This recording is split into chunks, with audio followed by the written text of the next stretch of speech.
কয়েক বছর ধরে গ্রহণের সময় সূতক এই শব্দটি নিয়ে বাংলায় যেরকম উন্মাদনা দেখছি তা দেখে মনে হচ্ছে গ্রহণ যেন হঠাৎ করে নতুন সৃষ্টি হয়েছে। এর আগে আমরা প্রত্যেকেই ছোটবেলা থেকে গ্রহণ দেখে আসছি, কিন্তু এই রকমটা দেখিনি যে সূতক সূতক 9 ঘন্টা 12 ঘন্টা আগে থেকে এই এত লাফালাফি।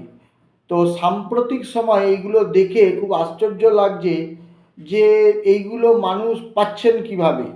এবং এমনও শুনছি যে যাদের কথা, যে সমস্ত ধর্মাচার্যের কথা বা যে সমস্ত সাধু সন্তদের কথা মানুষের কাছে খুব গ্রহণযোগ্য, সেই সমস্ত সাধু সন্তদের কথাকে কি সমস্ত বিকৃত করে মুখে বসিয়ে ভিডিও করে পোস্ট করা হচ্ছে। একটা কথা আপনাদের মনে রাখি, এবছরের দোল পূর্ণিমাটা প্রত্যেকটা মানুষের জীবনে একটি তাৎপর্যপূর্ণ। কারণ যে প্রেমাবতার গৌরাঙ্গদেবের আবির্ভাব সেটি হয়েছিল দোল পূর্ণিমায়, সেদিনকেও কিন্তু চন্দ্রগ্রহণ ছিল, এবছরও সেই চন্দ্রগ্রহণ। এই তিথিটা অত্যন্ত তাৎপর্যপূর্ণ। আমরা আশা করতেই পারি সারা বিশ্বের মানুষ যে অবস্থার মধ্যে রয়েছে, কালকের দিন যারা খুব ভালো করে ভগবান বিষ্ণু, ভগবান শ্রীকৃষ্ণ, গৌরাঙ্গ মহাপ্রভুর উপাসনা করবেন, তাদের উপাসনার মধ্যে দিয়েই ভগবানের পুনরাবির্ভাব হবে।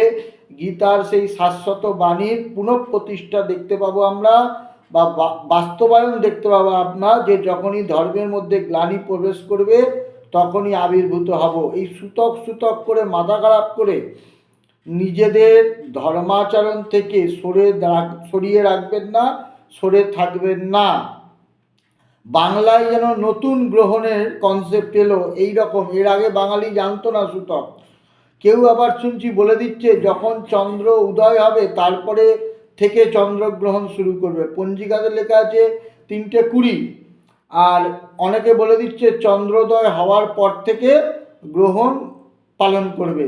এই সমস্ত নিজের ইচ্ছা মতো কথা বলাটা না হওয়াই বাঞ্ছনীয়। কারণ পঞ্জিকা যারা গণনা করেন তারা এবছরের পঞ্জিকা বের করার ক্ষেত্রে 3-4 বছর আগের থেকে পরিশ্রম করতে থাকেন, তো তারা আমাদের থেকে অনেক বেশি এগুলো জানেন।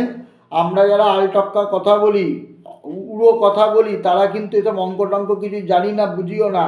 তাদের ওপর ভরসা করে, মানে যে সমস্ত পঞ্জিকা তৈরির ক্ষেত্রে যে সমস্ত পণ্ডিত মশাইরা আছেন তাদের মেধার উপর ভরসা করেই আমরা কিন্তু এই সমস্ত লেকচারগুলো বিভিন্ন সোশ্যাল মাধ্যমে দিয়ে থাকি। সুতরাং নিজেদের পাণ্ডিত্যটা সীমিত, সেটাকে অতিরঞ্জিত করে মানুষের মধ্যে